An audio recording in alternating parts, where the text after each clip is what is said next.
Und da sind wir schon beim Thema, denn wie fliegen wir jetzt Strecke? Wenn wir wissen, dass wir hier einen Thermikschlauch haben, der hochgeht, und wir vermuten hier hinten in der Pappelreihe, die hinten steht, auch nochmal, dass hier ein Bad entweder hier Lee oder in Luft davon hochgeht. Dann haben wir hier die Luftmassen, die hier runterkommen. Das haben wir ja eben gehört. Ne? Die kommen hier runter zum Ausgleich. So. Wenn wir jetzt hier entlang fliegen, haben wir hier den Aufwind, indem wir hochkommen und dann losfliegen, um den zu erreichen. Stimmt's? Wenn wir aber jetzt einfach mit der gleichen Fahrt machen, die wir hier oben haben, also mit Mindestsinken, also mit dem besten Sinken, wie die Segelflieger so sagen, also die Fahrt, die wir brauchen, um so wenig Verlust an Höhe zu machen, fliegen wir ja langsamer. Was heißt das denn, wenn wir hier langsamer fliegen, dort wo die Luftmassen sind? Das heißt im Grunde genommen, wir behalten uns also mit unserer langsamen Fahrt in diesen Fallgebieten mehr auf und haben dadurch ein erhöhtes Risiko des Absaufens, weil wir uns viel zu lange in diesem Saufgebiet befinden, was hier ist. Hier wird es wieder ein bisschen smoother, hier gibt es kaum Fallgebiete. Das heißt also, wir würden, wenn wir langsam fliegen, so und hier nochmal sinken, da ankommen. Dann können wir hier hoch. So, jetzt kommt das Thema Sollfahrt. Und jetzt strapazieren wir dieses Ding nochmal, was wir hier haben. Hier. Wir wissen, der Auftriebsballwert sowie auch der Widerstandsballwert steigen und sind aber untereinander abhängig zum Anstellwinkel. Der Anstellwinkel, wir erinnern uns, das ist ein negativer Anstellwinkel, das ist ein positiver Anstellwinkel. Wenn wir hier mit 3 Grad, wenn wir hier zum Beispiel mit 0 die Tangente auf die Polare anlegen, hier zum Beispiel, so, dann kriegen wir unser bestes Gleiten raus. Ein bisschen darüber, in den erhöhten Anstellwinkeln, haben wir das beste Sinken. Wir müssen aber hier raus, und wir hatten hier zum Beispiel plus 2 Meter Steigen pro Sekunde. Ja? Steigen pro Sekunde, also Meter pro Sekunde. Und hier haben wir auch zu erwarten plus 2 Meter pro Sekunde. Das heißt, jetzt müssen wir irgendwie abwägen, fliege ich jetzt mit bestem Gleiten raus, bin ich zwar da und dann da und bin aber hier mit der Durchschnittsgeschwindigkeit geflogen, mit unseren Seglern hier mit 56 Stundenkilometer und hier mit 47 Stundenkilometer. Also ich bin sogar auch noch schneller da hinten und noch kmh. Und durch das langsamere Fliegen in diesen Aufwindgebieten komme ich tiefer an und bin auch später bei dem Bad. Jetzt können wir sogar noch eine Schippe drauflegen. Jetzt können wir so sagen, Mensch, jetzt haben wir hier plus 2 Meter gehabt. Das heißt, ich fliege jetzt hier nicht mit besten Gleiten los, sondern ich fliege nach McReady. McReady hat so einen Ring gemacht. Was ist das nächste? Also das ist polarenabhängig. Ja? Was ist das nächste zu erwartende Steigen für mich? Und dann fliegt man hier nicht mit 56 Stundenkilometern los, sondern mit einer erhöhten, mit einer größeren Neigung im Anstellwinkel und fliegt schneller los und kommt dann hier an. Und wer diese Taktik für sich beherrscht, auf einmal, hier zum Beispiel auf einmal 75 km/h, ja, der kommt eher am nächsten Bad an, ist eher in dem neuen Bad drin und kommt schnell hoch. Und das ist die Taktik beim Segelfliegen, sich genau auf das Zukünftige, was er hat, und auf das Zukünftige zu konzentrieren und auf die Wegstrecke, die zu überfliegen ist, um optimal in den Bad zu kommen.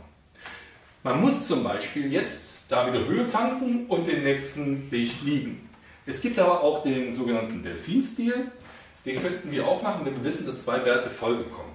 Nehmen wir mal an, im RCOLC, also wir sind jetzt erstmal eine Runde geflogen in diesem Gebiet hier so irgendwie so entlang und haben festgestellt, hier ist unser Startpunkt. Ja? Hier ist unsere Stadt und wir haben festgestellt, hier am Bällchen, das wir hier hinten haben, steht ein Bad. Der steht konstant und kommt alle 5 Minuten bis 10 Minuten. Haben wir vorher gekurbelt. Kennen wir schon, weil wir schon öfters geflogen sind. Dann haben wir hier hinten irgendwie eine Senke und da geht auch was los, immer.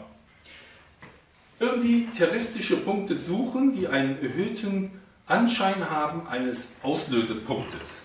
Dann schaut ihr in die Gegend, flimmert die Luft. Ja? Sie flimmert. Und wenn ihr dann seht, dass hier die Wälder sich nicht bewegen, also kein Blatt sich bewegt, dann habt ihr hier das Zentrum stehen. Dann habt ihr auch hier das Zentrum stehen. Macht Folgendes, einfach ein taktischer Tipp. Ihr seht schon, dass da hinten der Bad ist. Fliegt schnell dahin, aus einer größeren Höhe, sagen wir mal so 400 Meter, fliegt dorthin, ungefähr auf 300 Meter, 350 Meter und ihr seht dort, ob da ein Bad ist. Gesetzt der Fall, da ist ein Bad und da ist Windstille.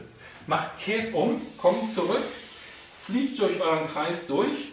Achtung, Maximalgeschwindigkeit der Spannweite in Abhängigkeit genau betrachten. Ich glaube, bei einem 7 Meter Fliege darf ich nur noch 114 Stundenkilometer hier oben drin fliegen. Fliegt wirklich dann mit mittlerer Geschwindigkeit durch, so mit 100.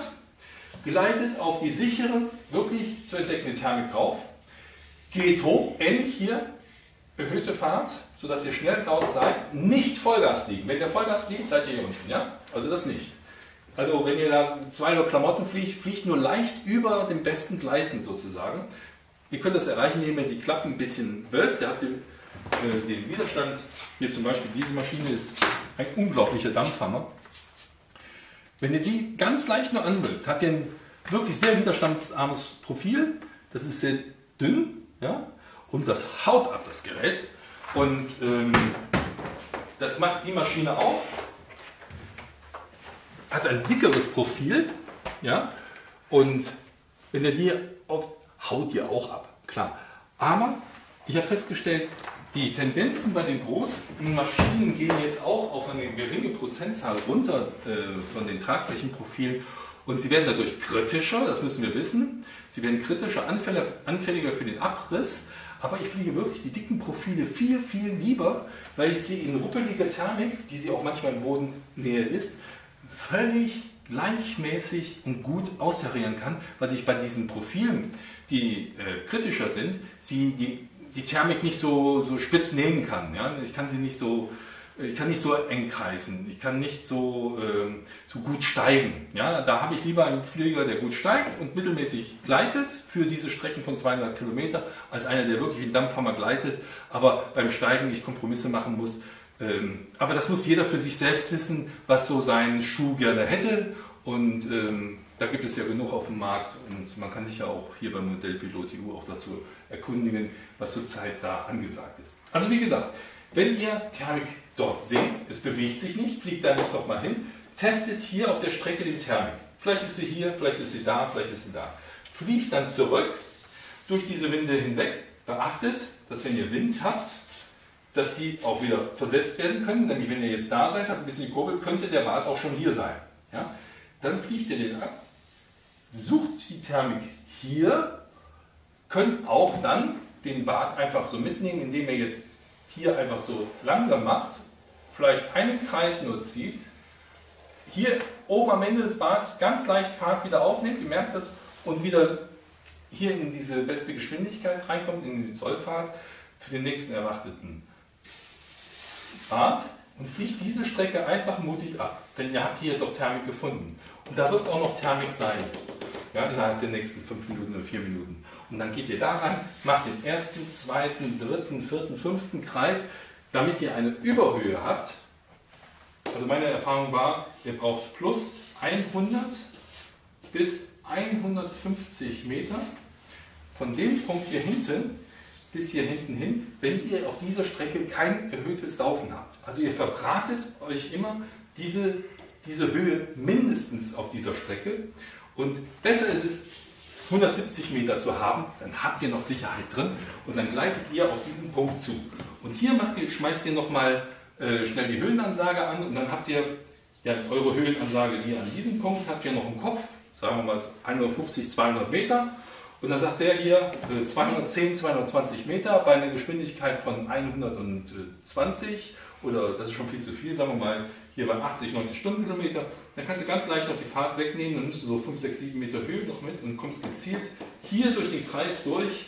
Und wenn du da durch bist, gratuliere zu der hohen Punktzahl. Das ist so das Geheimnis, was wir quasi hier in dem RC-OLC haben, dass wir wirklich ohne Überfahrt hier drüber fliegen, Thermik suchen, idealerweise immer am Wendepunkt, ne? Also der sogenannte Wendepunkt-Bart, das ist immer der Hammerbart sozusagen, der muss da stehen, aber es kann ja auch sein, dass der dann hier ist. Ne? Ihr könnt auch den Schenkel so fliegen, aha, ich habe Bart hier, da ist mein Wendepunkt und da ist mein Wendepunkt, also fliege ich zuerst dahin, gehe rum und komme dann dahin, mache meine ganze Höhe, steige quasi in den Bart hoch und fliege dann mit Überhöhe so diesen Wendepunkt noch an und komme zurück hier in meinen Kreis hinein. Das ist so zum RC-OLC-Fliegen im Hinblick der richtigen Sollfahrtfliegerei gedacht.